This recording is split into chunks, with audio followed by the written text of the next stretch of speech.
Si Jesus ang maayo nga magbalantay. Juan Kapitulo 10 versikulo 7 hanggang 21.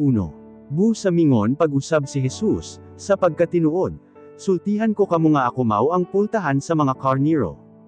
May mga magtutudlo nga nauna kanako ug sama sila sa mga kawatan ug mga tulisan. Apan ang akong mga karniro wala mo tuwo kanila. Ako mao ang pultahan. Ang musulod agi kanako maluwas. Sama siya sa karniro nga musulod ug mugawas, ug makakita siya og sabsabanan. Ang katuyuan sa kawatan mao ang pagpangawat, ang pagpatay, ug ang pagpangguba.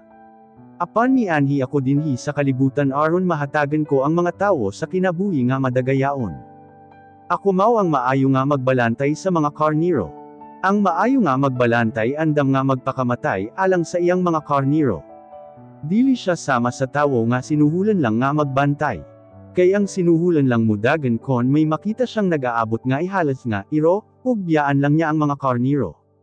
Busa atakihon sa ihalas nga iro ang mga karniro ug magkatibolaag kini. Ang sinuhulan mo palayo, tungod kay sinuhulan man lang siya ug baliwala lang kanya kon an sa ang mahitabo sa mga karniro. Apan ako mao ang maayo nga magbalantay sa mga karniro.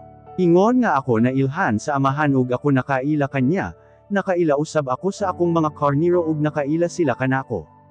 Ug ihatag ko ang akong kinabuhi alang kanila. May uban pa akong mga karniro nga wala dinhi sa inyong grupo nga mga Hudyo, kinahanglan pasudlon ko usab sila.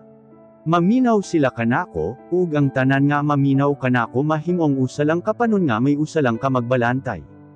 Gihigugma ako sa amahan tungod kay ginahatag ko ang akong kinabuhi alang kanila, ug pagkahuman mabuhi ako pag-usab. Walay makapatay kanako kon dili ko kini itugot. Apan kabubuton ko nga ihatag ang akong kinabuhi. Akong pagbuot ang paghatag ni ini, ug pagbuot ko usab ang pagbawi ni ini.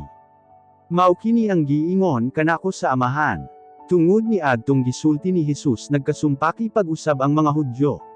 Daghan kanila ang nag-ingon, kini nga tawo gisudlan sa daotang espiritu ug buang-buang. Nganong nagpunay kamo ug paminaw kanya. Apan nag-ingon ang uban, ang tawo nga gigamhan sa daotang espiritu dili makatudlo ug sama ni ana. Ug usa pa, ansaon man pag-ayo sa usa ka tawo nga gigamhan sa daotan nga espiritu ang usa ka buta.